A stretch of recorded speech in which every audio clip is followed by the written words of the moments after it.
ಇದು HSTR ಶಿಕ್ಷಕರ ನೇಮಕಾತಿಗೆ ಸಂಬಂಧಪಟ್ಟಂಥ ನೋಟಿಫಿಕೇಷನ್, ಬೆಂಗಳೂರು ವಿಭಾಗಕ್ಕೆ ಸಂಬಂಧಪಟ್ಟಂಥ ನೋಟಿಫಿಕೇಷನ್ ಸ್ನೇಹಿತರೆ. ಇದರಲ್ಲಿ ಸಾಕಷ್ಟು ಗೊಂದಲಗಳ ಬಗ್ಗೆ ಗೊಂದಲಗಳನ್ನ ಮಾಡ್ಕೊಂಡಿದ್ದೀರಿ. ಯಾವುದೇ ಗೊಂದಲವನ್ನು ಮಾಡ್ಕೊಬೇಡಿ. 4 ಡಿವಿಷನ್ ಇದೆ HSTRಗೆ ಸಂಬಂಧಪಟ್ಟಾಗಿ. ಇದನ್ನು ಜಿಲ್ಲೆವಾರು ನಂತರ ನೇಮಕಾತಿಯನ್ನು ಮಾಡ್ತಾರೆ. ಆದರೆ ಇದು ವಿಭಾಗವಾರು ನೇಮಕಾತಿ ಆಗಿರ್ತದೆ. ಹಾಗಾಗಿ 4 ವಿಭಾಗ, ಬೆಂಗಳೂರು ವಿಭಾಗ, ಮೈಸೂರು ವಿಭಾಗ, ಬೆಳಗಾವಿ ಮತ್ತು ಕಲಬುರಗಿ ವಿಭಾಗ, 4 ವಿಭಾಗಗಳಲ್ಲಿ ಈ ನೇಮಕಾತಿಯನ್ನು ಮಾಡ್ತಾರೆ. PST ಮತ್ತು GPSTR ಥರ ಇದನ್ನು ಜಿಲ್ಲಾವಾರು ನೇಮಕಾತಿ ಆಗಿರೋದಿಲ್ಲ. ಇದು ವಿಭಾಗವಾರು ನೇಮಕಾತಿ ಆಗಿರ್ತದೆ ಸ್ನೇಹಿತರೆ. ಹಾಗಾಗಿ ಇದ್ರ ಏನೆಲ್ಲ ಇದೆ, ನಾವು ಎಷ್ಟು ಹುದ್ದೆಗಳಿಗೆ ಅರ್ಜಿಯನ್ನು ಸಲ್ಲಿಸ್ಬೋದು, ಜೊತೆಗೆ ಎಷ್ಟು ಜಿಲ್ಲೆಯಲ್ಲಿ ಅಪ್ಲಿಕೇಶನನ್ನು ಹಾಕ್ಬೋದು ಅಂತಕ್ಕಂಥ ವಿಚಾರವನ್ನು ನೋಡ್ತಾ ಹೋಗೋಣ ಬನ್ನಿ. ಸಾಕಷ್ಟು ಗೊಂದಲವನ್ನು ಮಾಡ್ಕೊಂಡಿದ್ದೀರಿ. ನಾನು 2 ಜಿಲ್ಲೆಗಳಲ್ಲಿ 2 ಡಿವಿಷನ್ಗಳಲ್ಲಿ ಅಪ್ಲಿಕೇಶನ್ ಹಾಕ್ಬೋದಾ HSTRಗೆ ಸಂಬಂಧಪಟ್ಟ ಹಾಗೆ ಅಂತೇಳಿ. ಆ ಥರ ಅವಕಾಶ ಇರೋದಿಲ್ಲ. ನಾವು ಒಂದು ಹುದ್ದೆಗೆ ಇಡೀ ಕರ್ನಾಟಕದಾದ್ಯಂತ ಒಂದೇ ಹುದ್ದೆಗೆ ಅರ್ಜಿಯನ್ನು ಸಲ್ಲಿಸಬೇಕಾಗಿದೆ. ಆ ಎಲ್ಲ ವಿಚಾರವನ್ನು ನೋಡ್ಕೊಳ್ತಾ ಹೋಗೋಣ ಬನ್ನಿ. ಮತ್ತು ಎಕ್ಸಾಮ್ ಪ್ಯಾಟರ್ನ್ ಯಾವ ರೀತಿ ಇದೆ ಅಂತಕ್ಕಂಥದ್ದನ್ನು ನೋಡ್ತಾ ಹೋಗೋಣ ಬನ್ನಿ. ಇದು ಬೆಂಗಳೂರು ವಿಭಾಗದ್ದು ಆಲ್ರೆಡಿ ಹೇಳಿದಾಗೆ. ಇದು ಪರೀಕ್ಷಾ ದಿನಾಂಕ ಎಲ್ಲ ಮುಂದೆ ಹೇಳ್ತಾ ಹೋಗ್ತೀನಿ ಬನ್ನಿ. ಒಟ್ಟು ಎಷ್ಟು ಹುದ್ದೆಗಳಿದೆ ಅಂತಂತಂದರೆ, ಬೆಂಗಳೂರು ವಿಭಾಗದಲ್ಲಿ 92% ಹುದ್ದೆಗಳಿಗೆ ಸಂಬಂಧಪಟ್ಟಿದ್ದು. ಅಂದರೆ ಇನ್ನು 8% ಹುದ್ದೆಗಳು ಕಲ್ಯಾಣ ಕರ್ನಾಟಕ ಅಭ್ಯರ್ಥಿಗಳಿಗೆ ಮೀಸಲಿರಿಸಿರ್ತಾರೆ. ಕನ್ನಡ ಭಾಷೆಯಲ್ಲಿ ಒಟ್ಟು 199 ಹುದ್ದೆಗಳಿದ್ದಾವೆ ಸ್ನೇಹಿತರೆ. ಇನ್ನು ಆಂಗ್ಲ ಭಾಷೆ ಇಂಗ್ಲೀಷ್ ಟೀಚರ್ಗೆ ಬಂದು 201 ಹುದ್ದೆಗಳಿದ್ದಾವೆ. ಕಲಾ ಶಿಕ್ಷಕರು ಇದರಲ್ಲಿ ಕನ್ನಡ ಮಾಧ್ಯಮ ಅವರಿಗೆ 90 ಹುದ್ದೆಗಳು. ಆಂಗ್ಲ ಮಾಧ್ಯಮ ಕಲಾ ಶಿಕ್ಷಕರು ಅಂದರೆ ಸೋಷಿಯಲ್ ಸೈನ್ಸ್ ಟೀಚರು 142 ಹುದ್ದೆಗಳಿದ್ದಾವೆ. ಕನ್ನಡ ಮೀಡಿಯಮಲ್ಲಿ 90 ಹುದ್ದೆಗಳಿದ್ದಾವೆ. ಜೀವ ವಿಜ್ಞಾನ ಕನ್ನಡ ಮಾಧ್ಯಮ 64 ಹುದ್ದೆಗಳಿದ್ದಾವೆ. ಜೀವ ವಿಜ್ಞಾನ ಆಂಗ್ಲ ಮಾಧ್ಯಮ 76 ಹುದ್ದೆಗಳಿದ್ದಾವೆ ಸ್ನೇಹಿತರೆ. ಓಕೆನಾ, ಇಷ್ಟು ನೋಡ್ಕೊಳ್ಳಿ. ಒಟ್ಟು ಬೆಂಗಳೂರು ವಿಭಾಗದಲ್ಲಿ ಪ್ರೌಢಶಾಲಾ ಶಿಕ್ಷಕ ನೇಮಕಾತಿಗೆ ಸಂಬಂಧಪಟ್ಟಾಗೆ 772 ಹುದ್ದೆಗಳು, ಜೊತೆಗೆ ದೈಹಿಕ ಶಿಕ್ಷಣ ಶಿಕ್ಷಕರ ಹುದ್ದೆಗಳು 45. ಒಟ್ಟು 817 ಹುದ್ದೆಗಳ ನೇಮಕಾತಿಗೆ ಬೆಂಗಳೂರು ವಿಭಾಗದಲ್ಲಿ ಅವಕಾಶ ಇದೆ. ನೋಡ್ಕೊಳ್ಳಿ ನಿಮ್ಮ ಸಬ್ಜೆಕ್ಟಿಗೆ ಎಷ್ಟೆಷ್ಟು ಹುದ್ದೆಗಳು ಲಭ್ಯ ಆಗುತ್ತೆ ಅಂತೇಳಿ. ಇಲ್ಲಿ ಗೊಂದಲ ಇದೆ, ಸರ್ ಹಾಗಾದರೆ ನಾವು ಕಲಾ ಶಿಕ್ಷಕರು ಇಂಗ್ಲೀಷ್ ಮೀಡಿಯಮ್ಗೆ ಅಪ್ಲೈ ಮಾಡೋಕ್ಕಾಗೋದಿಲ್ವಾ, ಆ ಹುದ್ದೆಗಳು ನಮಗೆ ಸಿಗೋದಿಲ್ವಾ ಅಂತೇಳಿ. ಅದನ್ನು ಮುಂದೆ ನೋಡ್ತಾ ಹೋಗೋಣ ಬನ್ನಿ. ನೆಕ್ಸ್ಟು ಇಲ್ಲಿ ಅರ್ಜಿ ಹಾಕಬೇಕಾದ್ರೆ ಆನ್ಲೈನಲ್ಲಿ ಅಪ್ಲಿಕೇಶನ್ ಹಾಕ್ತೀರಿ. ಯೂಸರ್ ನೇಮ್ ಪಾಸ್ವರ್ಡನ್ನು ನೆನ್ಪಿಟ್ಕೊಂಡಿರಿ. ಅದನ್ನು ಮುಂದಿನ ದಿನಗಳಲ್ಲಿ ಬೇಕಾಗುತ್ತೆ ಆಲ್ ಟಿಕೆಟ್ ಎಲ್ಲ ಡೌನ್ಲೋಡ್ ಮಾಡ್ಕೊಳ್ಳೋದಕ್ಕೆ. ಜೊತೆಗೆ ಅರ್ಜಿ ಸಲ್ಲಿಸುವ ಕೊನೆಯದಾಗಿ ಸಬ್ಮಿಟ್ ಮಾಡುವ ಮುನ್ನ ಎಲ್ಲ ಮಾಹಿತಿಗಳು ಸರಿಯಾಗಿದೆಯಾ ಅಂತೇಳಿ ಖಚಿತ ಮಾಡ್ಕೊಳ್ಳಿ. ಯಾಕೆ ಅಂತಂದರೆ ಗಲಿಬಿಲಿನಲ್ಲಿ ಅಪ್ಲಿಕೇಶನ್ ಹಾಕೋಕೆ ಹೋದಂಥ ಸಂದರ್ಭದಲ್ಲಿ ಸಾಕಷ್ಟು ಗೊಂದಲಗಳಿಗೆ ಎಡೆ ಮಾಡಿಕೊಂಡು ತಪ್ಪು ಮಾಹಿತಿಯನ್ನು ಎಂಟ್ರಿ ಮಾಡಿದ್ರೆ ಆಮೇಲೆ ತಿದ್ದುಪಡಿ ಮಾಡೋದಕ್ಕೆ ಅವಕಾಶ ಕೊಡ್ತಾರೋ ಇಲ್ವೋ ಗೊತ್ತಿಲ್ಲ. ಹಾಗಾಗಿ ಬನ್ನಿ, ಇಲ್ಲಿ ತುಂಬ ಈ ಪಾಯಿಂಟನ್ನು ನೀವು ಗಮನಿಸಬೇಕಾಗತ್ತೆ. 2026ನೇ ಸಾಲಿನಲ್ಲಿ PST, GPT, HST ಶಿಕ್ಷಕರ ನೇಮಕಾತಿಗೆ ಪ್ರತ್ಯೇಕವಾಗಿ ಅಧಿಸೂಚನೆಯನ್ನು ಹೊರಡಿಸಲಾಗಿದೆ. ಎಲ್ಲ ಶಿಕ್ಷಕರಿಗೂ ಕೂಡ ಪ್ರತ್ಯೇಕವಾಗಿ ಅಧಿಸೂಚನೆಯನ್ನು ಹೊರಡಿಸಲಾಗಿದೆ. ಆದರೆ 2026ನೇ ಸಾಲಿನ ನೇಮಕಾತಿಗೆ ಸಂಬಂಧಿಸಿದಂತೆ ಪ್ರತ್ಯೇಕ ಅಧಿಸೂಚನೆಯನ್ನು ಹೊರಡಿಸಿದ್ದರೂ ಸಹ ಸದರಿ ಅಧಿಸೂಚನೆಯಲ್ಲಿ ನಮೂದಿಸಿದ ವಿವಿಧ ವೃಂದಗಳಿಗೆ PST, GPT, HST ಅರ್ಜಿ ಸಲ್ಲಿಸಲು ಅರ್ಹತೆ ಹೊಂದಿರುವ ಅಭ್ಯರ್ಥಿಗಳಿಗೆ ಒಂದೇ ಆನ್ಲೈನ್ನಲ್ಲಿ ಅರ್ಜಿ ಸಲ್ಲಿಸಲು ಅವಕಾಶವನ್ನು ಕಲ್ಪಿಸಲಾಗಿದೆ ಅಂತಕ್ಕಂಥ ಒಂದು ಮಾಹಿತಿ. ಅಭ್ಯರ್ಥಿಗಳು ಯಾವ ಹುದ್ದೆಗೆ ಅರ್ಜಿ ಸಲ್ಲಿಸಲು ಬಯಸುತ್ತಾರೋ ಆ ಹುದ್ದೆಗೆ ಸಂಬಂಧಿಸಿದಂತೆ ದಿನಾಂಕ 10/8/26 ಎಲ್ಲ ವಿದ್ಯಾರ್ಹತೆಯನ್ನು ಹೊಂದಿರಬೇಕಾಗುತ್ತೆ, ಸರ್ಟಿಫಿಕೇಟ್ಗಳು ಇರಬೇಕಾಗುತ್ತೆ ಅಂತಕ್ಕಂಥದ್ದು. ನೆಕ್ಸ್ಟು, ಅಭ್ಯರ್ಥಿಗಳು ಅರ್ಜಿ ಸಲ್ಲಿಸುವಾಗ ಒಂದು ವೃಂದದ ಒಂದು ಹುದ್ದೆಗೆ ಒಂದು ಜಿಲ್ಲೆಯಲ್ಲಿ ಮಾತ್ರ ಅವಕಾಶವನ್ನು ಕಲ್ಪಿಸಲಾಗಿದೆ ಅರ್ಜಿ ಸಲ್ಲಿಸೋದಕ್ಕೆ ಸ್ನೇಹಿತರೆ. ಒಂದು ಜಿಲ್ಲೆಯಲ್ಲಿ ಒಂದಕ್ಕಿಂತ ಹೆಚ್ಚಿನ ವೃಂದಗಳಿಗೆ ಅರ್ಜಿ ಸಲ್ಲಿಸಲು ಅವಕಾಶ ಇರ್ತದೆ ಅಂತಂದರೆ ಚೆನ್ನಾಗಿ ಅರ್ಥ ಮಾಡ್ಕೊಳ್ಳಿ. ಈಗ ನೀವು PST ಟೀಚರ್ಗೂ ಎಲಿಜಿಬಲ್ ಇದ್ದೀರಿ, GPT ಟೀಚರ್ಗೂ ಎಲಿಜಿಬಲ್ ಇದ್ದೀರಿ, HSTR ಟೀಚರ್ಗೂ ಎಲಿಜಿಬಲ್ ಇದ್ದೀರಿ ಅಂತಂತಂದರೆ PST ಇವಾಗ ಇದು HSTR ಆಗಿರೋದ್ರಿಂದ ಹೇಳ್ತೀನಿ. HSTR ಕನ್ನಡ ಹುದ್ದೆಗೆ ಅರ್ಜಿಯನ್ನು ಸಲ್ಲಿಸ್ತಾ ಇದ್ದೀರಿ ಅಂತಂದರೆ ನೀವು ಬೇರೆ ಬೇರೆ ಜಿಲ್ಲೆಗಳಲ್ಲಿ ಅರ್ಜಿಯನ್ನು ಹಾಕೋದಕ್ಕೆ ಅವಕಾಶ ಸಿಗೋದಿಲ್ಲ. ಒಂದೇ ಇಡೀ ಬೆಂಗಳೂರು ವಿಭಾಗದಲ್ಲಿ ಒಂದೇ ಅರ್ಜಿಯನ್ನು ಹಾಕಬೇಕಾಗತ್ತೆ. ಈ ಪಾಯಿಂಟನ್ನು ಚೆನ್ನಾಗಿ ನೆನ್ಪಿಟ್ಕೊಳ್ಳಿ. ನೆಕ್ಸ್ಟು, ಅದೇ ರೀತಿ ಬೇರೆ ಬೇರೆ ವೃಂದದ ಬೇರೆ ಬೇರೆ ಹುದ್ದೆಗಳಿಗೆ ಬೇರೆ ಬೇರೆ ಜಿಲ್ಲೆಗಳಲ್ಲಿ ಅರ್ಜಿಯನ್ನು ಸಲ್ಲಿಸಲು ಅವಕಾಶ ಇರುತ್ತದೆ. ಇವೆರಡು ಪಾಯಿಂಟನ್ನು ಚೆನ್ನಾಗಿ ಅರ್ಥ ಮಾಡ್ಕೊಳ್ಳಿ ಸ್ನೇಹಿತರೆ. ನೀವು ಇವಾಗ ಸೈನ್ಸ್ ಟೀಚರ್ ಆಗಿದೆ ಅಂತಂತಂದರೆ ಏನಾಗುತ್ತೆ, ನೀವು ಒಂದೇ ಅಪ್ಲಿಕೇಶನನ್ನು HSTR ಸೈನ್ಸ್ ಹುದ್ದೆಗೆ ಹಾಕ್ಬೋದಾಗಿದೆ. ಅದನ್ನು ಒಂದು ಜಿಲ್ಲೆಗೆ ಮತ್ತು ಇನ್ನೆಲ್ಲೂ ಕೂಡ ನೀವು ಅಪ್ಲಿಕೇಶನ್ ಹಾಕೋಂಗಿಲ್ಲ. ಇನ್ಯಾವ ಡಿವಿಷನಲ್ಲೂ ಕೂಡ HSTR ಸಂಬಂಧಪಟ್ಟಾಗೆ ಅಪ್ಲಿಕೇಶನ್ ಹಾಕೋಂಗಿಲ್ಲ ನೀವು ಸೈನ್ಸ್ ಟೀಚರು. ಒಂದು ಜಿಲ್ಲೆ ಒಂದು ವಿಭಾಗದಲ್ಲಿ ಮಾತ್ರ ಅಪ್ಲಿಕೇಶನ್ ಹಾಕಬೇಕು. ನೋಡಿ ಇಲ್ಲಿದೆ, ಮುಂದೆ ಅದ್ರ ಬಗ್ಗೆ ಇನ್ನೊಂದು ಕ್ಲಾರಿಟಿ ಕೊಡ್ತೀನಿ, ನೋಡೋಣ ಬನ್ನಿ. ಪ್ರೌಢಶಾಲಾ ಶಿಕ್ಷಕರು AM ಮತ್ತು ಪ್ರೌಢಶಾಲಾ ದೈಹಿಕ ಶಿಕ್ಷಣ ಶಿಕ್ಷಕರು ಗ್ರೇಡ್ 1 ಇದಕ್ಕೆ ಸಂಬಂಧಪಟ್ಟಾಗಿ ಹುದ್ದೆಗಳ ನೇಮಕಾತಿಗೆ ಸಂಬಂಧಿಸಿದಂತೆ ಒಂದು ವೃಂದಕ್ಕೆ ಒಂದು ವಿಭಾಗದಲ್ಲಿ ಮಾತ್ರ ಅರ್ಜಿಯನ್ನು ಸಲ್ಲಿಸಲು ಅವಕಾಶವಿದ್ದು, ನೋಡಿ ಹೈಸ್ಕೂಲ್ ಟೀಚರ್ಗಳು ಒಂದು ವಿಭಾಗದಲ್ಲಿ ಮಾತ್ರ ಅರ್ಜಿಯನ್ನು ಹಾಕಬೇಕು. ಸರ್ ನಾನು ಬೆಳಗಾವಿ ವಿಭಾಗದಲ್ಲೂ ಬರಿತೀನಿ, ಬೆಂಗಳೂರಲ್ಲೂ ಬರಿತೀನಿ, ಮೈಸೂರಲ್ಲೂ ಅಪ್ಲಿಕೇಶನ್ ಹಾಕ್ಕೊಳ್ತೀನಿ ಅಂದರೆ ಅದಕ್ಕೆ ಅವಕಾಶ ಇಲ್ಲ. ನೀವು ಎಲ್ಲಾದರೂ ಫಸ್ಟ್ ಡಿಸೈಡ್ ಮಾಡಿ ನಾನು ಎಲ್ಲಿ ಅಪ್ಲಿಕೇಶನ್ ಹಾಕ್ಕೊಳ್ಬೇಕು ಅಂತೇಳಿ. ನೀವೆಲ್ಲರೂ ಒಂದು ವಿಭಾಗದಲ್ಲಿ ಮಾತ್ರ ಅಪ್ಲಿಕೇಶನ್ ಹಾಕಬೇಕು. ಚೆನ್ನಾಗಿ ನೆನ್ಪಿಟ್ಕೊಳ್ಳಿ. ಪ್ರೌಢಶಾಲಾ ಶಿಕ್ಷಕರು, AM ದೈಹಿಕ ಶಿಕ್ಷಣ ಶಿಕ್ಷಕರು ನೇಮಕಾತಿಗೆ ಸಂಬಂಧಿಸಿದಂತೆ ಒಂದು ವೃಂದಕ್ಕೆ, ಒಂದು ವೃಂದ ಅಂದರೆ ಗೊತ್ತಾಯ್ತು. ಇವಾಗ ಸೈನ್ಸ್ ಟೀಚರ್ ಅಂದರೆ ಸೈನ್ಸು, ಕನ್ನಡ ಟೀಚರ್ ಅಂದರೆ ಕನ್ನಡ, ಇಂಗ್ಲೀಷ್ ಟೀಚರ್ ಅಂದರೆ ಇಂಗ್ಲೀಷ್ ಟೀಚರು, ಅವರು ಒಂದು ವಿಭಾಗದಲ್ಲಿ ನೋಡಿ, ಒಂದು ವಿಭಾಗದಲ್ಲಿ ಮಾತ್ರ ಅರ್ಜಿ ಸಲ್ಲಿಸಲು ಅವಕಾಶವಿದ್ದು, ಯಾವುದಾದರೂ ಒಂದು ವಿಭಾಗದಲ್ಲಿ ಒಂದಕ್ಕಿಂತ ಹೆಚ್ಚಿನ ವೃಂದದ ಅಂದರೆ ಬೇರೆ ಅದೇ ವೃಂದದಲ್ಲಿ ಬೇರೆ ಬೇರೆ, ಇವಾಗ ನಾನು ಕನ್ನಡ ಟೀಚರ್ಗೂ ಎಲಿಜಿಬಲ್ ಇದ್ದೀನಿ, ಸೋಷಿಯಲ್ ಟೀಚರ್ಗೂ ಎಲಿಜಿಬಲ್ ಇದ್ದೀನಿ ಅಂದರೆ ಅರ್ಜಿಯನ್ನು ಸಲ್ಲಿಸ್ಬೋದು, ಅದಕ್ಕೆ ಅವಕಾಶ ಇದೆ. ಆದರೆ ಕನ್ನಡ ಟೀಚರ್ ಅಂತ ಅಪ್ಲೈ ಮಾಡಿದ್ಮೇಲೆ ನೀವು ಇಡೀ 4 ವಿಭಾಗದಲ್ಲಿ ಒಂದು ಕಡೆ ಮಾತ್ರ ಅಪ್ಲಿಕೇಶನ್ ಹಾಕೋದಕ್ಕೆ ಸಾಧ್ಯ. ಅದೇ ರೀತಿ ಬೇರೆ ಬೇರೆ ವೃಂದಕ್ಕೆ ಬೇರೆ ಬೇರೆ ವಿಭಾಗದಲ್ಲಿ ಅರ್ಜಿ ಸಲ್ಲಿಸಲು ಅವಕಾಶ ಇರುತ್ತೆ. ಓಕೆನಾ ಸರ್, ನಾನು ಕನ್ನಡ ಟೀಚರನ್ನು ಮೈಸೂರು ವಿಭಾಗದಲ್ಲಿ ಬರಿತೀನಿ, ಸೋಷಿಯಲ್ ಟೀಚರ್ನ ಬೆಂಗಳೂರು ವಿಭಾಗದಲ್ಲಿ ಬರಿತೀನಿ ಅಂದರೆ ಅದಕ್ಕೆ ಅವಕಾಶ ಇದೆ. ಓಕೆನಾ, ಪರೀಕ್ಷೆ ಬರೆಯಲು ಒಂದು ಜಿಲ್ಲೆಯನ್ನು ಮಾತ್ರ ಆಯ್ಕೆ ಮಾಡಿಕೊಳ್ಳಬೇಕು. ನೋಡಿ, ಪರೀಕ್ಷೆ ಬರೆಯೋದಕ್ಕೆ ಯಾವುದಾದ್ರು ಒಂದು ಜಿಲ್ಲೆಯನ್ನು ನೀವೇನು ಮಾಡಬೇಕಾಗತ್ತೆ, ಆಯ್ಕೆ ಮಾಡಿಕೊಳ್ಳಬೇಕಾಗತ್ತೆ. ಆದರೆ ಪ್ರತಿ ವೃಂದಕ್ಕೂ ಪ್ರತ್ಯೇಕವಾಗಿ ಶುಲ್ಕವನ್ನು ಎಕ್ಸ್ಟ್ರಾ ಪೇ ಮಾಡಬೇಕಾಗತ್ತೆ. ಓಕೆನಾ, ಇಲ್ಲಿ ಉದಾಹರಣೆಯನ್ನು ಕೊಟ್ಬಿಟ್ಟಿದ್ದಾರೆ ಸ್ನೇಹಿತರೆ. ನೋಡಿ, ಇದನ್ನು ಚೆನ್ನಾಗಿ ಒಂಚೂರು ಗಮನ ಇಟ್ಕೊಳ್ಳಿ, ಏಕೆಂದರೆ ಇದೇ ತುಂಬ ಇಂಪಾರ್ಟೆಂಟ್ ಆಗಿರುತ್ತೆ. ಯಾವೊಬ್ಬ ಅಭ್ಯರ್ಥಿಯು ವಿದ್ಯಾರ್ಥಿಯು PhD ವೃಂದಕ್ಕೆ ಇರುತ್ತೆ, ಜೊತೆಗೆ ಎಜುಕೇಷನ್ PhDನೂ ಬರಿಬೋದು, GPT ವೃಂದನೂ ಬರಿಬೋದು ಅಂತ ಇಟ್ಕೊಳ್ಳಿ. ಆ ಒಂದು ಸಂದರ್ಭದಲ್ಲಿ 3 ವೃಂದ HSTR, ಇದು HST, ಇದಕ್ಕೆ 3ಕ್ಕೂ ಎಲಿಜಿಬಲ್ ಇದ್ದೀರಾ ಅಂದರೆ 3 ವೃಂದದ ಹುದ್ದೆಗಳಿಗೂ ಅರ್ಹವಾಗಿದ್ದಲ್ಲಿ, ನೀವು 3 ಇದಕ್ಕೆ ಎಲಿಜಿಬಲ್ ಇದ್ದೀರಿ ಅಂತಂದರೆ ಅಭ್ಯರ್ಥಿಯು ಬಯಸಿದ್ದಲ್ಲಿ ಅರ್ಜಿಯನ್ನು ಹಾಕೋದಕ್ಕೆ 3 ವೃಂದಗಳ ಹುದ್ದೆಗೂ ಒಂದಕ್ಕಿಂತ ಹೆಚ್ಚಿನ ಜಿಲ್ಲೆಗಳಲ್ಲಿ ವಿಭಾಗಗಳಲ್ಲಿ ಪ್ರತ್ಯೇಕವಾಗಿ ಶುಲ್ಕವನ್ನು ಸಲ್ಲಿಸಬಹುದು. ಅಂದರೆ ನೀವೇನು ಮಾಡ್ಬೋದು, HSTR ಜೊತೆಗೆ ಬೇರೆ ಬೇರೆ GPT ಮತ್ತು PhDR ಹುದ್ದೆಗೂ ಕೂಡ ಅಪ್ಲಿಕೇಶನ್ ಹಾಕ್ಕೊಳ್ಬಹುದಾಗಿದೆ. ಈ ಪಾಯಿಂಟನ್ನು ನೆನಪಿಟ್ಕೊಳ್ಳಿ. ಆದರೆ ಒಂದು ವೃಂದದ ಒಂದು ಹುದ್ದೆಗೆ ಒಂದು ಜಿಲ್ಲೆಯಲ್ಲಿ ಮಾತ್ರ ಅರ್ಜಿ ಸಲ್ಲಿಸಲು ಅವಕಾಶವಿರುತ್ತದೆ. ಈ ಪಾಯಿಂಟನ್ನು ನೆನಪಿಟ್ಕೊಳ್ಳಿ. ಒಂದು ವೃಂದ ಅಂದರೆ ಇವಾಗ PhD ಒಂದು ಹುದ್ದೆಗೆ ಅಪ್ಲಿಕೇಶನ್ ಹಾಕ್ತೀನಿ ಅಂದರೆ ಇಡೀ ಕರ್ನಾಟಕದಾದ್ಯಂತ ಒಂದೇ ಜಿಲ್ಲೆಯಲ್ಲಿ ಅಪ್ಲಿಕೇಶನ್ ಹಾಕಬೇಕು. GPT ಕನ್ನಡ ಸೋಷಿಯಲ್ ಹುದ್ದೆಗೋ, ಕನ್ನಡ ಹುದ್ದೆಗೋ, ಮ್ಯಾಥ್ಸ್ ಹುದ್ದೆಗೋ ಅಪ್ಲಿಕೇಶನ್ ಹಾಕ್ತೀನಿ ಅಂದರೆ ಇಡೀ ಕರ್ನಾಟಕದಾದ್ಯಂತ ಒಂದು ಕಡೆ ಅಪ್ಲಿಕೇಶನನ್ನು ಹಾಕಬೇಕಾಗತ್ತೆ. ನೆಕ್ಸ್ಟು HSTRಗೆ ಬಂದಂಥ ಸಂದರ್ಭದಲ್ಲೂ ಕೂಡ ಇಡೀ ಕರ್ನಾಟಕದಲ್ಲಿ ನೀವೇನು ಮಾಡಬೇಕಾಗತ್ತೆ, ಯಾವುದಾದ್ರು ಒಂದು ವಿಭಾಗದಲ್ಲಿ ಸೋಷಿಯಲ್ ಟೀಚರ್ ಅಂತಂದರೆ ಸೋಷಿಯಲ್ ಟೀಚರ್ ಒಂದು ಅಪ್ಲಿಕೇಶನನ್ನು ಹಾಕಬೇಕು.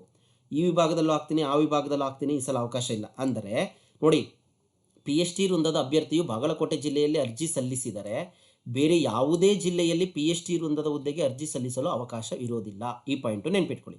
ಅದೇ ರೀತಿ ಯಾವೊಬ್ಬ ಅಭ್ಯರ್ಥಿಯು GPT ಸೋಷಿಯಲ್ ಸೈನ್ಸ್ ಹುದ್ದೆಗೆ ಮೈಸೂರು ಜಿಲ್ಲೆಯಲ್ಲಿ ಅರ್ಜಿ ಸಲ್ಲಿಸಿದ್ದಲ್ಲಿ ಆತನು ಬೇರೆ ಜಿಲ್ಲೆಯಲ್ಲಿ GPT ಸೋಷಿಯಲ್ ಹುದ್ದೆಗೆ ಅರ್ಜಿ ಸಲ್ಲಿಸಲು ಅವಕಾಶ ಇರೋದಿಲ್ಲ. ಆದರೆ GPT maths social, GPT Kannada ಈ ರೀತಿ ಹುದ್ದೆಗಳು ಆತನು ವಿದ್ಯಾರ್ಥಿಗೆ ತಕ್ಕಂತೆ ಮೈಸೂರು ಅಥವಾ ಬೇರೆ ಜಿಲ್ಲೆಗಳಲ್ಲಿ ಅರ್ಜಿಯನ್ನು ಸಲ್ಲಿಸ್ಬೋದು. ಅಂದರೆ ನೀವು ಎಕ್ಸ್ಟ್ರಾ ಏನಾದರೂ ನಿಮ್ಮಲ್ಲಿ 2 ಹುದ್ದೆಗಳಿಗೆ ಅಪ್ಲಿಕೇಶನ್ ಹಾಕೋದಕ್ಕೆ ಅವಕಾಶ ಇತ್ತು ಅಂತಂದರೆ, ಈಗ ನಾನು ಕನ್ನಡಕ್ಕೂ ಎಲಿಜಿಬಲ್ ಇದ್ದೀನಿ, ಜೊತೆಗೆ ಸೋಷಿಯಲ್ಗೂ ಎಲಿಜಿಬಲ್ ಇದ್ದೀನಿ ಅಂದರೆ ಆ ಥರದಕ್ಕೆ ಅಪ್ಲಿಕೇಶನ್ ಹಾಕ್ಬೋದು. ಬಟ್ ಒಂದೇ ಹುದ್ದೆ ಒಂದೇ ಇದಕ್ಕೆ ನೀವು 2 ಕಡೆ ಅಪ್ಲಿಕೇಶನ್ ಹಾಕೋದಕ್ಕೆ ಬರೋದಿಲ್ಲ. ಅದೇ ಥರ ಹೈಸ್ಕೂಲಿಗೆ ನೋಡೋದಾದರೆ ಯಾವೊಬ್ಬ ಅಭ್ಯರ್ಥಿಯು AM ಇಂಗ್ಲೀಷ್ ಹುದ್ದೆಗೆ ಅಥವಾ AM ಕನ್ನಡ ಹುದ್ದೆಗೆ ಬೆಂಗಳೂರು ವಿಭಾಗದಲ್ಲಿ ಅರ್ಜಿ ಸಲ್ಲಿಸಿದ್ದಲ್ಲಿ ಆತನು AM ಇಂಗ್ಲೀಷ್ ಹುದ್ದೆಗೆ ಬೇರೆ ವಿಭಾಗದಲ್ಲಿ ಅರ್ಜಿ ಸಲ್ಲಿಸಲು ಅವಕಾಶವಿರುವುದಿಲ್ಲ. ನೋಡಿ, AM ಇಂಗ್ಲೀಷ್ ಹುದ್ದೆಗೆ ಒಂದು ವಿಭಾಗದಲ್ಲಿ ಅರ್ಜಿ ಸಲ್ಲಿಸಿದ್ರೆ AM ಅದೇ ಸೇಮ್ ಹುದ್ದೆಗೆ ಬೇರೆ ವಿಭಾಗದಲ್ಲಿ ಅರ್ಜಿ ಸಲ್ಲಿಸಲು ಅವಕಾಶ ಇರೋದಿಲ್ಲ. ಆದರೆ ಆತನು AM ಕನ್ನಡ ಹುದ್ದೆಗೆ, ನಾನು ಕನ್ನಡ ಹುದ್ದೆಗೂ ಎಲಿಜಿಬಲ್ ಇದ್ದೀನಿ ಅಂದರೆ ಹಾಕ್ಕೊಬೋದು.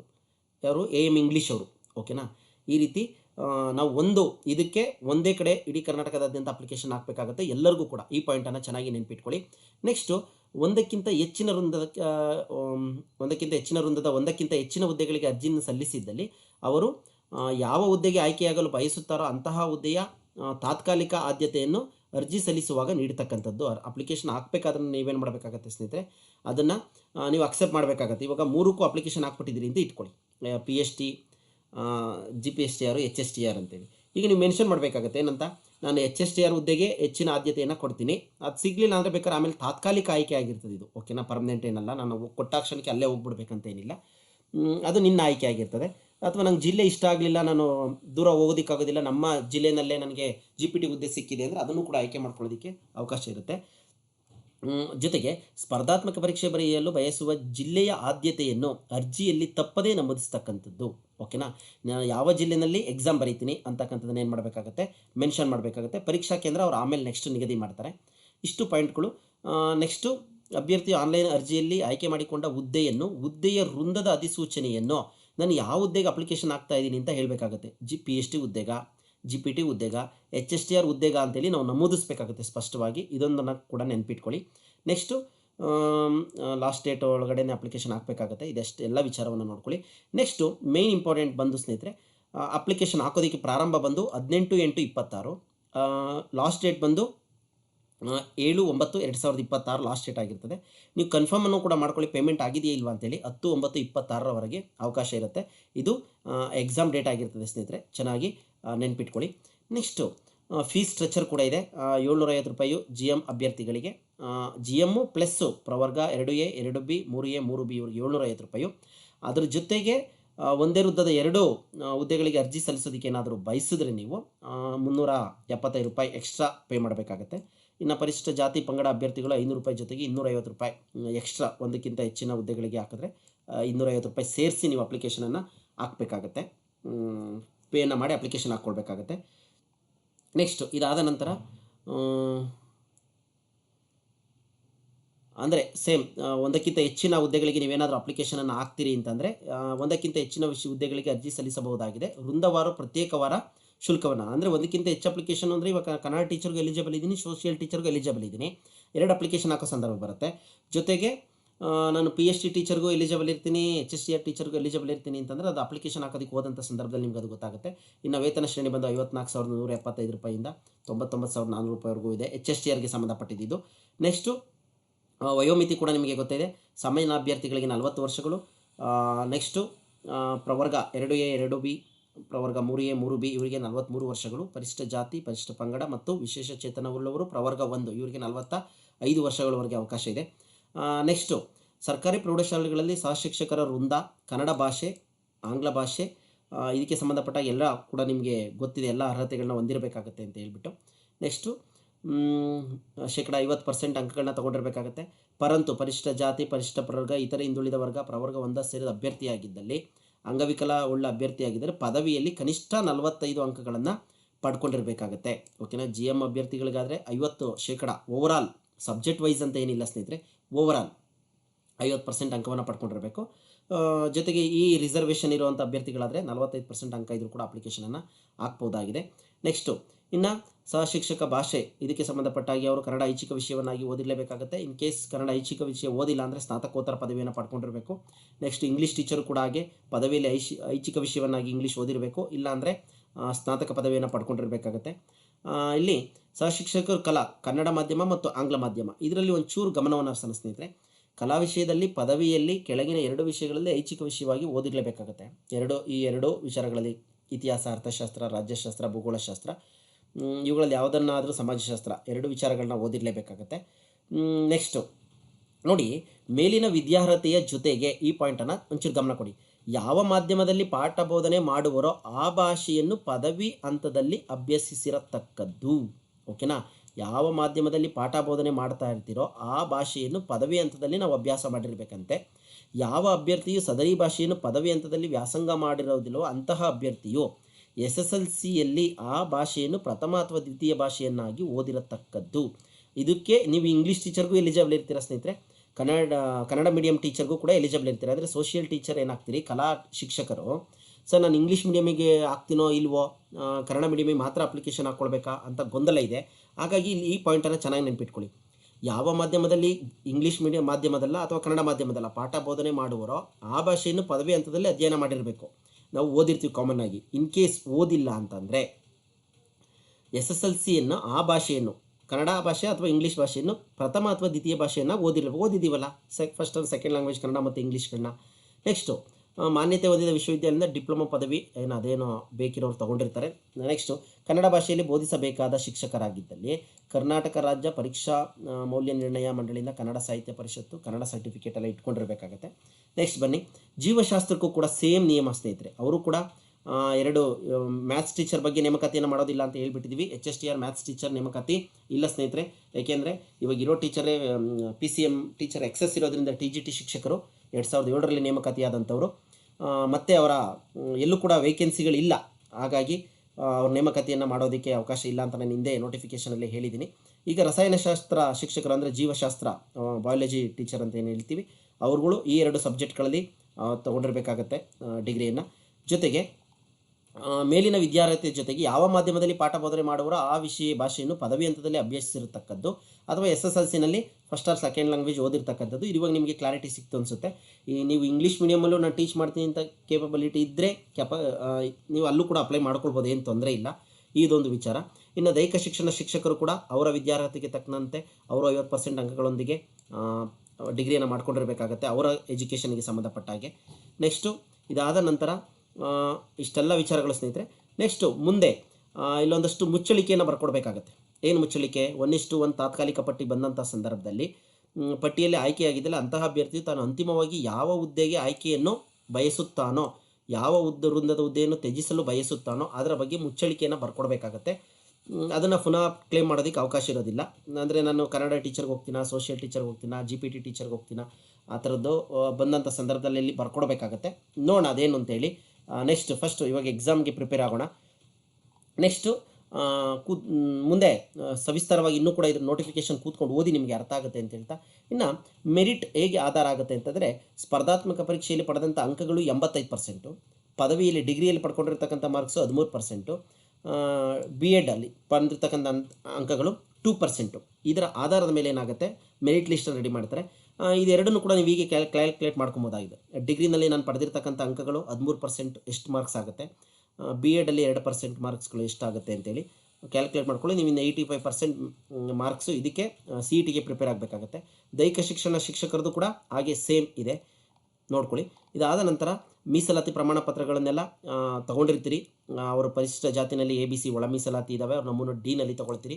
ಪ್ರವರ್ಗ 1ಕ್ಕೆ ಸಂಬಂಧಪಟ್ಟವರು ನಮೂನೆ E ನಲ್ಲಿ, ಇನ್ನು 2A 2B 3A 3B ಇವರು ನಮೂನೆ F ಅಲ್ಲಿ ನೀವು ಸರ್ಟಿಫಿಕೇಟ್ಗಳನ್ನ ಇಟ್ಕೊಂಡಿರಬೇಕಾಗತ್ತೆ. ನೆಕ್ಸ್ಟು ಬೆಂಗಳೂರು ಉತ್ತರ ಮತ್ತು ದಕ್ಷಿಣ ಕೇಂದ್ರದ ಶೈಕ್ಷಣಿಕ ಜಿಲ್ಲೆಗಳ BBMP ಪ್ರದೇಶದಲ್ಲಿ 8% ಹುದ್ದೆಗಳನ್ನು ಆಯ್ಕೆ ಬಯಸುವ ಕಲ್ಯಾಣದ ಅಭ್ಯರ್ಥಿಗಳು ಅವ್ರೇನು ಮಾಡಬೇಕಾಗತ್ತೆ, ಒಂದು ಇದರಿಂದ ಪರ್ಮಿಷನ್ನ ತೊಗೊಂಡು ಏನು ಮಾಡಬೇಕಾಗತ್ತೆ, ನಿಮ್ಮ ಸರ್ಟಿಫಿಕೇಟ್ ಇಟ್ಕೊಂಡು ನೀವು ಅಪ್ಲಿಕೇಶನನ್ನು ಹಾಕಬೇಕಾಗತ್ತೆ. ಬೆಂಗಳೂರು ಉತ್ತರ ಮತ್ತು ಬೆಂಗಳೂರು ಕೇಂದ್ರ ಶೈಕ್ಷಣಿಕ ಜಿಲ್ಲೆಗಳ BBMP ಪ್ರದೇಶಗಳಿಗೆ ಮಾತ್ರ, ಓಕೆನಾ. 8% ಹುದ್ದೆಗಳನ್ನು ಮೀಸಲಿರಿಸಿರ್ತಾರೆ. ನೆಕ್ಸ್ಟ್ ಇವೆಲ್ಲವನ್ನು ಕೂಡ ನೀವೇನು ಮಾಡಬೇಕಾಗುತ್ತೆ, ಚಾಲ್ತಿಯಲ್ಲಿ ಇಟ್ಕೊಳ್ಬೇಕಾಗತ್ತೆ. ಇಲ್ಲಿ ಪರಿಶಿಷ್ಟ ಜಾತಿ ಅವರು ಒಳ ಮೀಸಲಾತಿಗೆ ಸಂಬಂಧಪಟ್ಟ ಹಾಗೆ ಯಾರ್ಯಾರು ಬರ್ತಾರೆ ಅಂತಕ್ಕಂಥದ್ದನ್ನು ನೋಡಿಕೊಂಡು ಇಲ್ಲಿ ಸದರಿ ಆದೇಶದ ಉಪಜಾತಿಗಳ ಅಭ್ಯರ್ಥಿಗಳು ಉದ್ಯೋಗದಲ್ಲಿನ ಮೀಸಲಾತಿಗಾಗಿ ಆನ್ಲೈನ್ ಅರ್ಜಿ ಸಲ್ಲಿಸುವ ಕಡ್ಡಾಯವಾಗಿ 3A ಮೀಸಲಾತಿ ಕೋರಿರತಕ್ಕದ್ದು. ಇದಿಷ್ಟು ಕೂಡ ಅಭ್ಯರ್ಥಿಗಳು ಮೀಸಲಾತಿಯನ್ನು ಕೋರ್ಕೊಂಡು ಪ್ರಮಾಣ ಪತ್ರಗಳನ್ನ ಇಟ್ಕೊಳ್ಳಿ. ಎಲ್ಲರಿಗೂ ಕೂಡ ಮೀಸಲಾತಿ ಅಂತಕ್ಕಂಥದ್ದು ಇರುತ್ತೆ, ಎಷ್ಟೆಷ್ಟು % ಮೀಸಲಾತಿ ಅಂತಕ್ಕಂಥದ್ದು. ನೆಕ್ಸ್ಟು ಮುಂದೆ ಹೋಗೋದಾದ್ರೆ ರೋಸ್ಟರ್ನ ನೋಡ್ತಾ ಹೋಗೋಣ ಬನ್ನಿ. ಗ್ರಾಮೀಣ ಅಭ್ಯರ್ಥಿಗಳು ಗ್ರಾಮೀಣ ಸರ್ಟಿಫಿಕೇಟ್, ಕನ್ನಡ ಮೀಡಿಯಂ ಅಭ್ಯರ್ಥಿಗಳು ಕನ್ನಡ ಮೀಡಿಯಂ ಸರ್ಟಿಫಿಕೇಟನ್ನು ಇಟ್ಕೊಂಡಿರ್ತೀರಿ. ಯೋಜನಾ ನಿರಾಶ್ರಿತ ಅವರು ಇಟ್ಕೊಂಡಿರ್ತೀರಿ. ತೃತೀಯ ಲಿಂಗಿಗಳು ಕೂಡ ಅವರು ಇಟ್ಕೊಂಡಿರ್ತೀರಿ. ನೆಕ್ಸ್ಟು ಸ್ಪರ್ಧಾತ್ಮಕ ಪರೀಕ್ಷಾ ಕೇಂದ್ರ ಆಯಾ ಜಿಲ್ಲಾ ವಿಭಾಗದೆಲ್ಲ ವ್ಯಾಪ್ತಿಯಲ್ಲಿ ಬರುತ್ತೆ, ಅದರ ಸ್ಥಳವನ್ನು ನೆಕ್ಸ್ಟ್ ನಿಗದಿ ಮಾಡಿರ್ತಾರೆ. ನೀವು ಪರೀಕ್ಷೆಯಲ್ಲಿ ಆಯ್ಕೆ ಮಾಡ್ಕೊಳ್ಬೇಕಾಗತ್ತೆ, ಏನನ್ನು ಪರೀಕ್ಷೆ ಬರೀತಕ್ಕಂಥ ಜಿಲ್ಲೆಯನ್ನು. ನೆಕ್ಸ್ಟು ಇಲ್ಲಿ ಪರೀಕ್ಷೆ ವೇಳಾಪಟ್ಟಿಯನ್ನು ಕೂಡ ಕೊಟ್ಬಿಟ್ಟಿದ್ದಾರೆ ಸ್ನೇಹಿತರೆ. ಬೆಂಗಳೂರು ವಿಭಾಗದ ವೃಂದದ ಅಭ್ಯರ್ಥಿಗಳಿಗೆ 12/10/26 12/10/26 ಪರೀಕ್ಷೆ ನಡೆಯುತ್ತೆ. ಮಾರ್ನಿಂಗ್ ಸೆಷನ್ ಎಲ್ಲರಿಗೂ ಕೂಡ ಕಾಮನ್ ಆಗಿ ಪತ್ರಿಕೆ ಇರುತ್ತೆ ಸ್ನೇಹಿತರೆ. ಎಲ್ಲ ಅಭ್ಯರ್ಥಿಗಳು ಏನು ಮಾಡ್ತೀರಿ, ಪೇಪರ್ 1 ಅದಕ್ಕೆ ಸಂಬಂಧಪಟ್ಟ ಹಾಗೆ ಎಕ್ಸಾಮನ್ನು ಬರೀತೀರಿ. ಆಫ್ಟರ್ನೂನ್ ಅವತ್ತೇ ಮಧ್ಯಾಹ್ನ 12/10/26 ಮಧ್ಯಾಹ್ನ ಏನಾಗುತ್ತೆ 2:30 4:30ವರೆಗೆ ದೈಹಿಕ ಶಿಕ್ಷಣ ಶಿಕ್ಷಕರು ಗ್ರೇಡ್ 1 ಅವರು ಏನು ಮಾಡ್ತೀರಿ, ಎಕ್ಸಾಮನ್ನು ಬರೀತೀರಿ. ಇನ್ನು 13ನೇ ತಾರೀಕು ಬೆಳಗ್ಗೆ 10ರಿಂದ 12 ಗಂಟೆವರೆಗೆ ಪೇಪರ್ 2 ಇದಕ್ಕೆ ಸಂಬಂಧಪಟ್ಟ ಹಾಗೆ AM CBZ ಮತ್ತು AM ಆರ್ಟ್ಸ್ ಸೋಷಿಯಲ್ ಸೈನ್ಸ್ ಟೀಚರ್ಗಳು ಏನು ಮಾಡ್ತೀರಿ, ಎಕ್ಸಾಮನ್ನು ಬರೀತೀರಿ. ನೆಕ್ಸ್ಟ್ ಇದಾದ ನಂತರ 13ನೇ ತಾರೀಕು ಆಫ್ಟರ್ನೂನ್ ಅಂದರೆ ಮಧ್ಯಾಹ್ನ 2:30ರಿಂದ 4:30ವರೆಗೆ AM ಕನ್ನಡ ಮತ್ತು ಲ್ಯಾಂಗ್ವೇಜ್ ಟೀಚರ್ಗಳು AM ಇಂಗ್ಲೀಷ್ ಟೀಚರ್ಗಳು ಏನು ಮಾಡ್ತೀರಿ, ಪರೀಕ್ಷೆಯನ್ನು ಬರೀತೀರಿ. ಇದು ಟೈಮ್ ಟೇಬಲು. ಈ ಟೈಮ್ ಟೇಬಲ್ನ ಚೆನ್ನಾಗಿ ನೋಟ್ ಮಾಡ್ಕೊಂಡಿರಿ. ನೆಕ್ಸ್ಟು ಇದಾದ ನಂತರ ಮಾರ್ಕ್ಸ್ಗಳನ್ನ ಹೆಂಗೆ ಡಿವೈಡ್ ಮಾಡಿದ್ದಾರೆ ಅಂತಕ್ಕನ್ನೋದು ನೋಡೋದಾದರೆ, ಸಾಮಾನ್ಯ ಜ್ಞಾನಕ್ಕೆ ಸಂಬಂಧಪಟ್ಟ ಹಾಗೆ ಪ್ರಚಲಿತ ವಿದ್ಯಮಾನಗಳಿಗೆ ಸಂಬಂಧಪಟ್ಟ ಹಾಗೆ 20 ಅಂಕಗಳು, Kannada general Kannada 10 marks, general English 10 marks, ಶೈಕ್ಷಣಿಕ ಮನೋವಿಜ್ಞಾನ 15 ಮಾರ್ಕ್ಸು, ಮಾನಸಿಕ ಸಾಮರ್ಥ್ಯ ಮೆಂಟಲ್ ಎಬಿಲಿಟಿ ಅಂತ ಹೇಳ್ತೀವಲ್ಲ ಅದು 15 ಮಾರ್ಕ್ಸು, ಗಣಕಯಂತ್ರ 15 ಮಾರ್ಕ್ಸು, ಮೌಲ್ಯ ಶಿಕ್ಷಣ 15 ಮಾರ್ಕ್ಸು. ಸ್ನೇಹಿತರೆ ನೋಡಿ, ಈ ರೀತಿ ಅಂಕಗಳನ್ನು ಹಂಚಿಕೆ ಮಾಡಿದ್ದಾರೆ. ಹಾಗಾಗಿ ಸ್ನೇಹಿತರೆ ಈಗ ನಾವು ಸಾಮಾನ್ಯ ಕನ್ನಡಕ್ಕೆ ಸ್ನೇಹಿತರೆ ನಮ್ಮ ಅನಂತ ಜ್ಞಾನಧಾರೆ ಚಾನಲ್ ಇರ್ತಕ್ಕಂಥ ಎಲ್ಲ ನೀವು ಕನ್ನಡ ರಿಲೇಟೆಡ್ ವಿಡಿಯೋಗಳನ್ನ ನೋಡಿಬಿಟ್ರೆ ಸಾಕಾಗುತ್ತೆ. ಸಾಮಾನ್ಯ ಕನ್ನಡಕ್ಕೆ 10 ಮಾರ್ಕ್ಸಿಗೆ ತೊಗೊಳೋದಕ್ಕೆ ಏನು ತುಂಬ ನಿಮಗೆ ಕಷ್ಟ ಆಗೋದಿಲ್ಲ. ಔಟ್ ಆಫ್ ಔಟ್ ಮಾರ್ಕ್ಸ್ ತೊಗೊಳ್ಳೋವಷ್ಟು ಜ್ಞಾನವನ್ನು ನಾವು ವಿಚಾರವನ್ನು ಕಟ್ಟಿಕೊಟ್ಟಿದ್ದೀವಿ ಅಂತ ಹೇಳ್ತಾ ಸ್ನೇಹಿತರೆ. ಇನ್ನು ಇಂಗ್ಲೀಷ್ ಒಂದು ಅಧ್ಯಯನವನ್ನು ಮಾಡ್ಕೊಳ್ಳಿ. ಶೈಕ್ಷಣಿಕ ಮನೋವಿಜ್ಞಾನಕ್ಕೆ ತುಂಬ ತಲೆ ಕೆಡಿಸ್ಕೊಂಬಿಡಿ ಸ್ನೇಹಿತರೆ. 15ಕ್ಕೆ 15 ಮಾರ್ಕ್ಸ್ ತೊಗೊಳ್ಳುವಂಥ ಒಂದು ವಿಡಿಯೋ ನಮ್ಮಲ್ಲಿ 2 ವಿಡಿಯೋಗಳಿದಾವೆ, ಅವನ್ನ ನೋಡಿಬಿಟ್ರೆ ಸಾಕಾಗುತ್ತೆ ನೀವು. ಏನು TET ಶೈಕ್ಷಣಿಕ ಮನೋವಿಜ್ಞಾನವನ್ನು ನಾವು ಕಟ್ಟಿಕೊಟ್ಟಿದ್ದೀವಿ. ಎಲ್ಲಿ 2014ರಿಂದ 24ರವರೆಗಿನ ಎಲ್ಲ ಪ್ರಶ್ನೆಗಳನ್ನು ಘಟಕವಾರು, ಅದಕ್ಕೊಂದು ನೆಕ್ಸ್ಟ್ ವಿಡಿಯೋ ಬಿಡ್ತೀನಿ ಸ್ನೇಹಿತರೆ ಇವತ್ತು ನಾಳೆ ಒಳಗಡೆ. ಆ ವಿಡಿಯೋವನ್ನು ನೋಡಿದ್ರೆ ಸಾಕಾಗುತ್ತೆ. TET ಮತ್ತು GPST ಪತ್ರಿಕೆಯ ಶೈಕ್ಷಣಿಕ ಮನೋವಿಜ್ಞಾನವನ್ನು ನೋಡಿಬಿಟ್ರೆ ನಿಮಗೆ ಹೆಚ್ಚಿನದಾಗಿ ಇನ್ನೇನೂ ಬೇಕಾಗೋದಿಲ್ಲ ಅನಿಸುತ್ತೆ ಸ್ನೇಹಿತರೆ. ಘಟಕವಾರು ಕಟ್ಕೊಟ್ಬಿಟ್ಟಿದ್ದೀನಿ. ಹಾಗಾಗಿ ಇವಾಗ ವರ್ತನೆ ಅಂತಂದರೆ TETನಲ್ಲೂ ವರ್ತನೆ ಮೇಲೆ ಏನೆಲ್ಲ ಪ್ರಶ್ನೆ ಬಂದಿದ್ದಾವೆ, ಜೊತೆಗೆ GPSTರಲ್ಲೂ ವರ್ತನೆ ಮೇಲೆ ಏನೆಲ್ಲ ಪ್ರಶ್ನೆಗಳು ಬಂದಿದ್ದಾವೆ ಅಂತೇಳಿ, ಜೊತೆಗೆ HSTR ವಿಡಿಯೋ ಕೂಡ ರೆಡಿ ಮಾಡ್ತಾ ಇದ್ದೀನಿ, ಶೀಘ್ರದಲ್ಲಿ ಅಪ್ಲೋಡ್ ಮಾಡ್ತೀನಿ. ಅವೆರಡು ವಿಡಿಯೋಗಳನ್ನ ನೋಡಿ, ಇದು ಶೈಕ್ಷಣಿಕ ಮನೋವಿಜ್ಞಾನಕ್ಕೆ ಸಾಕಾಗುತ್ತೆ. ಇನ್ನು ಮಾನಸಿಕ ಸಾಮರ್ಥ್ಯ, ಮೆಂಟಲ್ ಎಬಿಲಿಟಿ, ಆ ಕ್ವಶನ್ಸನ್ನು ಕೂಡ ನೋಡಿ. ಇನ್ನು ಗಣಕಯಂತ್ರ, ಇದುವರೆಗೂ ಕೂಡ ನಮಗೆ ಇದೇ ಫಸ್ಟ್ ಟೈಮ್ ಹೈಸ್ಕೂಲ್ ಟೀಚರ್ಗೆ ಗಣಕಯಂತ್ರ ಸಾಕ್ಷರತೆಯನ್ನು ಕೇಳ್ತಾ ಇರೋದು.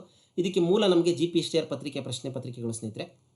ಅಲ್ಲೂ ಕೂಡ 2015ರಿಂದ 22ರವರೆಗಿನ ಪರೀಕ್ಷೆವರೆಗಿನ ಗಣಕ ಯಂತ್ರ ಸಾಕ್ಷರತೆ ಮೇಲೆ ಏನೆಲ್ಲ ಪ್ರಶ್ನೆಗಳನ್ನ ಕೇಳಿದ್ದಾರೆ ಅಂತಕ್ಕಂಥ ಒಂದು ವಿಡಿಯೋವನ್ನು ಸ್ನೇಹಿತರೆ ಘಟಕವಾರು ಮಾಡಿಕೊಟ್ಟಿದ್ದೀನಿ.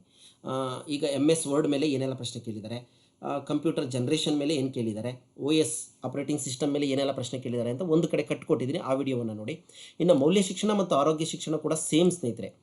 GPSTR ಪ್ರಶ್ನೆ ಪತ್ರಿಕೆಯಲ್ಲಿ ಏನೆಲ್ಲ ಪ್ರಶ್ನೆಗಳನ್ನ ಕೇಳಿದರು ಅಂತಕ್ಕಂಥದ್ದನ್ನು, ಮೌಲ್ಯ ಶಿಕ್ಷಣವನ್ನು ಏಕೆ ಬೋಧನೆ ಮಾಡಬೇಕು, ಮೌಲ್ಯ ಶಿಕ್ಷಣದ ವಿಧಗಳೇನು, ಆರೋಗ್ಯ ಶಿಕ್ಷಣ, ಯೋಗ ಶಿಕ್ಷಣ, ಇದ್ರ ಮೇಲೆ ಏನೆಲ್ಲ ಪ್ರಶ್ನೆ ಕೇಳಿದರೆ ಪ್ರತ್ಯೇಕವಾಗಿ ಟಾಪಿಕ್ ವೈಸು ಘಟಕವಾರು ಕಟ್ಕೊಟ್ಟಿದ್ದೀನಿ. ನಮ್ಮ ವಿಡಿಯೋಗಳನ್ನ ನೋಡಿದಂಥವ್ರಿಗೆ ಗೊತ್ತಿರ್ತದೆ.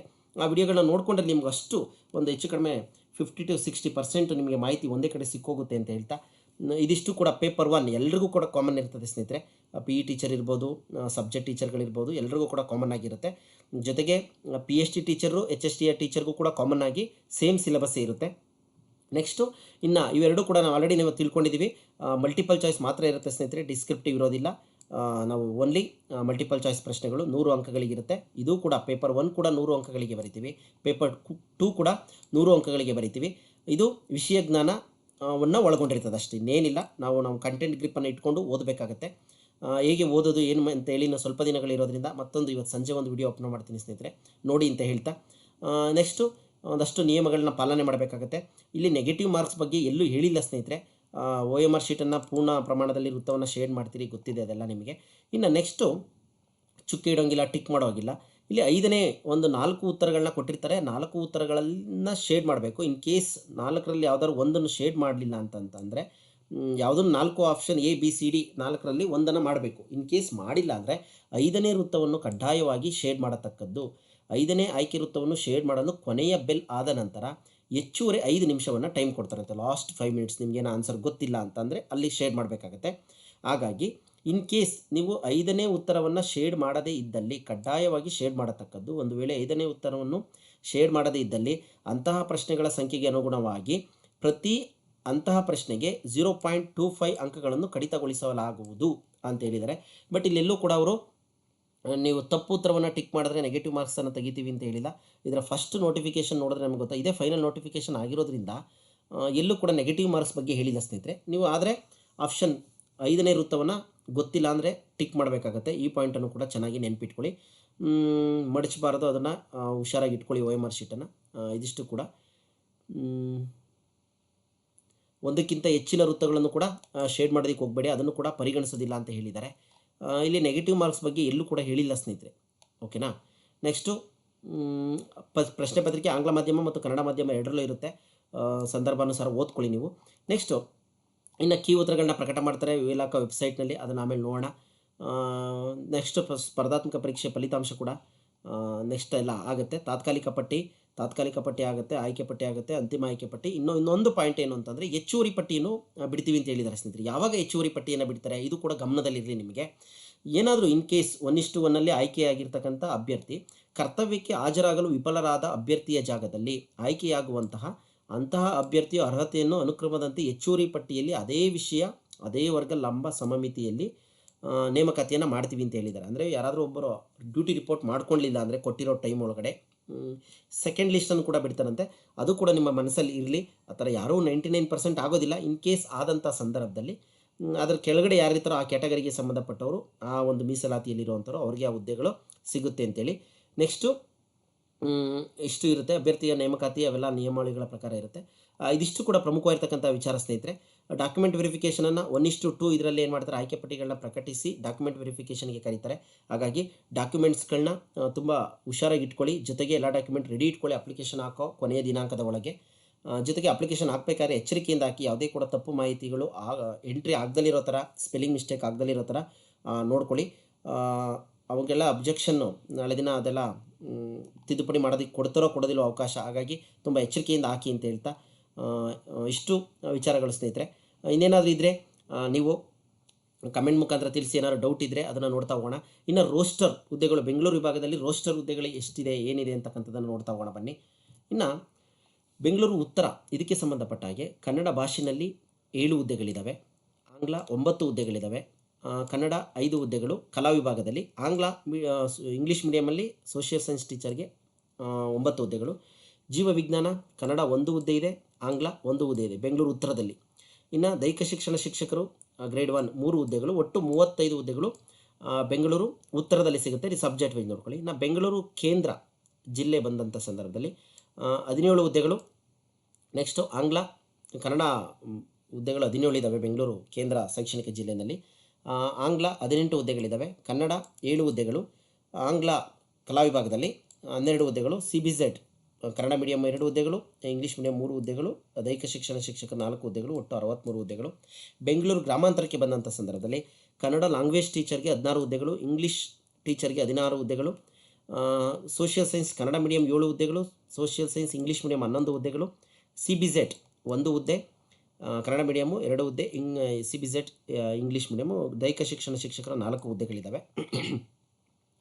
ಚಿಕ್ಕಬಳ್ಳಾಪುರ ಬಂದು 24 ಹುದ್ದೆಗಳು ಕನ್ನಡ ಟೀಚರು, 27 ಹುದ್ದೆಗಳು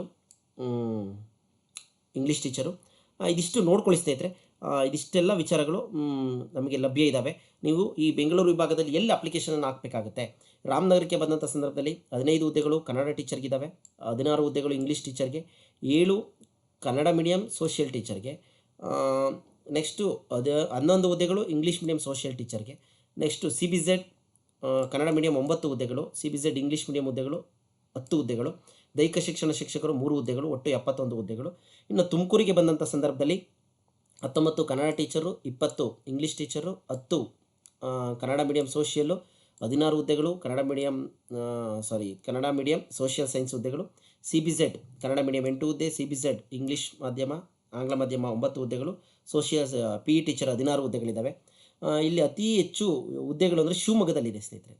ಬೆಂಗಳೂರು ವಿಭಾಗದಲ್ಲಿ 25 ಹುದ್ದೆಗಳು ಕನ್ನಡ ಸಬ್ಜೆಕ್ಟ್ ಟೀಚರು, 22 ಹುದ್ದೆಗಳು ಇಂಗ್ಲೀಷ್ ಟೀಚರು, 12 ಹುದ್ದೆಗಳು ಸೋಷಿಯಲ್ ಸೈನ್ಸ್ ಕನ್ನಡ ಮೀಡಿಯಮ್ಮು, 18 ಹುದ್ದೆಗಳು social science English medium. Next CBZ Kannada medium 5 ಹುದ್ದೆಗಳು, CBZ ಆಂಗ್ಲ ಮಾಧ್ಯಮ 5 ಹುದ್ದೆಗಳಿದ್ದಾವೆ, 3 PE ಟೀಚರ್ ಇದೆ, ಒಟ್ಟು 90 ಹುದ್ದೆಗಳ ನೇಮಕಾತಿ ಇದೆ. ಇದಾದ ನಂತರ ಕೋಲಾರದಲ್ಲಿ ಅತಿ ಹೆಚ್ಚು ಟೋಟಲ್ ನಂಬರನ್ನು ತೊಗೊಂಡ್ರೆ 104, 109 ಹುದ್ದೆಗಳಿದ್ದಾವೆ ಚಿಕ್ಕಬಳ್ಳಾಪುರಲ್ಲಿ ಕೂಡ. ಓಕೆನಾ, ನೋಡ್ಕೊಳ್ಳಿ ಸ್ನೇಹಿತರೆ. ಹೀಗೆ ಒಂದಷ್ಟು ಹುದ್ದೆಗಳ ಕೋಷ್ಟಕ ಇದೆ ಇದು. ಎಲ್ಲೆಲ್ಲಿ ನೀವು ಅಪ್ಲಿಕೇಶನ್ ಹಾಕ್ಬೋದು. ಬೆಂಗಳೂರು ವಿಭಾಗ ಅಂದರೆ ಒಂದೇ ಕಡೆ ನೀವು ಅಪ್ಲಿಕೇಶನ್ ಹಾಕೋದಕ್ಕೆ ಸಾಧ್ಯ. ಎಕ್ಸಾಮ್ ಬರೆಯೋದಕ್ಕೆ ನೀವು ಆಯ್ಕೆ ಮಾಡ್ಕೊಳ್ಳಿ ಎಲ್ಲಿ ಹೇಗೆ ಅಂತೇಳಿ. ಇದಿಷ್ಟು ವಿಚಾರ. ನೆಕ್ಸ್ಟ್ ರೋಸ್ಟರ್ ಕೂಡ ಇದೆ, ಹೇಗೆ ಏನು ಅಂತೇಳಿ. ಈಗ ಉದಾಹರಣೆಗೆ ಇಲ್ಲಿ ನಾವು ಯಾರ ಬಗ್ಗೆ ಹೇಳೋಣ ರೋಸ್ಟರ್ ಅಂದರೆ ಕನ್ನಡ ಭಾಷಾ ಶಿಕ್ಷಕರ ಬಗ್ಗೆ ಹೇಳ್ತಾ ಹೋಗೋಣ ಸ್ನೇಹಿತರೆ. ಈಗ ಯಾವ ಜಿಲ್ಲೆ ಇದು? ಬೆಂಗಳೂರು ಉತ್ತರ ಜಿಲ್ಲೆಗೆ ಅಪ್ಲಿಕೇಶನ್ನ ಹಾಕ್ತೀರಾ ಅಂತ ಇಟ್ಕೊಳ್ಳಿ. ಇಲ್ಲಿ ಹುದ್ದೆ ಇದು ಕಡಿಮೆ ಇದೆ, ಬೇರೆ ಇದಕ್ಕೆ ರೋಸ್ಟರ್ಗೆ ಹೋಗೋಣ ಬನ್ನಿ. ಗೊಂದಲ ಮಾಡ್ಕೊಳ್ಬೇಡಿ ರೋಸ್ಟರ್ಗೆ ಸಂಬಂಧಪಟ್ಟ ಹಾಗೆ. ಎಲ್ಲ ಹುದ್ದೆಗಳೆಲ್ಲ ಕಡಿಮೆನೇ ಇದ್ದಾವೆ ಸ್ನೇಹಿತರೆ. ಕಲಾ ಶಿಕ್ಷಕರು ಆಂಗ್ಲ ಮಾಧ್ಯಮ ಬೆಂಗಳೂರು ಉತ್ತರ, ಇದೆಲ್ಲ ರೋಸ್ಟರ್ ಇದೆ. ಒಂದು ರೋಸ್ಟರನ್ನ ಎಕ್ಸ್ಪ್ಲೈನ್ ಮಾಡ್ತೀನಿ, ನೀವು ಅದನ್ನು ಅರ್ಥ ಮಾಡ್ಕೊಳ್ಳಿ. ಅರ್ಥ ಮಾಡ್ಕೊಂಡ್ರೆ ನೆಕ್ಸ್ಟ್ ನಿಮಗೆ ಯಾವುದೇ ಹುದ್ದೆಗಳನ್ನ ಆಯ್ಕೆ ಮಾಡ್ಕೊಳ್ಳೋದ್ರಲ್ಲಿ ಗೊಂದಲ ಆಗೋದಿಲ್ಲ ಅಂತ ಹೇಳ್ತಾ, ಇವಾಗ ಕನ್ನಡ ಭಾಷಾ ಶಿಕ್ಷಕರಿಗೆ ಬರೋಣ ಸ್ನೇಹಿತರೆ. ಬೆಂಗಳೂರು ಕೇಂದ್ರ ಶೈಕ್ಷಣಿಕ ಜಿಲ್ಲೆ ಕನ್ನಡ ಭಾಷಾ ಶಿಕ್ಷಕರಿಗೆ ಸಂಬಂಧಪಟ್ಟಾಗೆ ಸರ್ ನನಗೆ ಎಷ್ಟು ಹುದ್ದೆಗಳು ಸಿಗುತ್ತೆ ಅಂತಕ್ಕಂಥದ್ದನ್ನು ನೋಡೋದಾದರೆ, ಇಲ್ಲಿ ಸಾಮಾನ್ಯ ಅಭ್ಯರ್ಥಿಗಳು ಅಂತ GM ಅಭ್ಯರ್ಥಿಗಳು ಅಂತ ಇತರೆ 2 ಹುದ್ದೆಗಳಿದ್ದಾವೆ, ಮಹಿಳೆ 3 ಹುದ್ದೆಗಳಿದ್ದಾವೆ, ಗ್ರಾಮೀಣ 2 ಹುದ್ದೆ ಇದೆ, ಅಂಗವಿಕಲ ಸ್ಟಾರ್ ಇದ್ದರೆ ಅಂಗವಿಕಲರಲ್ಲಿ ಅವರೇನಾದ್ರು ಲಭ್ಯತೆ ಇಲ್ಲ ಅಂತಂದರೆ ಬೇರೆಯವ್ರಿಗೆ ಆ ಹುದ್ದೆಯನ್ನು ಕೊಡ್ತಾ ಹೋಗ್ತಾರೆ ಸರ್. ಹಾಗಾದರೆ ಇವಾಗ ನಾನು 2A ಅಂತ ಅಂದ್ಕೊಳ್ಳಿ, 2A ಅಭ್ಯರ್ಥಿ ಆಗಿದ್ದೀನಿ ಸರ್. ಒಂದೇ ಹುದ್ದೆನಾ ಸರ್? ಮಹಿಳೆ ಒಂದೇ ಹುದ್ದೆನಾ? ಇಬ್ಬರಿಗೂ ಒಂದೊಂದೇ ಹುದ್ದೆನ ಸಿಗೋದು? ಇಲ್ಲ, ಅದ್ರ ಜೊತೆಗೆ ಇತರೆ 2 ಹುದ್ದೆನ ನೀವು ಆಡ್ ಮಾಡ್ಕೊಳ್ಳಿ. ಮಹಿಳೆಯರಿದ್ದರೆ ಆ ಹುದ್ದೆಯನ್ನು ಆಡ್ ಮಾಡ್ಕೊಳ್ಳಿ.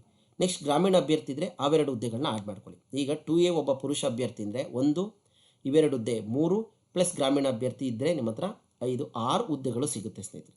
ಮಹಿಳೆಯರಿಗಾದರೆ ಇವೆರಡು ಹುದ್ದೆಗಳು 2 4 4 3 7 ಕನ್ನಡ ಮೀಡಿಯಮ್ ಇದ್ದರೆ 9 ಹುದ್ದೆಗಳು ಮಹಿಳೆಯರಿಗೆ ಅವಕಾಶ ಇದೆ ಸ್ನೇಹಿತರೆ. ಹಾಗಾಗಿ ಈ ರೀತಿ ನೀವು ರೋಸ್ಟರನ್ನು ಅನಾಲಿಸಿಸ್ ಮಾಡ್ತಾ ಹೋಗಿ. ನಿಮ್ಗೆ ಏನಾದರೂ ಗೊಂದಲ ಇದ್ದರೆ ಕಮೆಂಟ್ ಮುಖಾಂತರ ತಿಳಿಸಿ.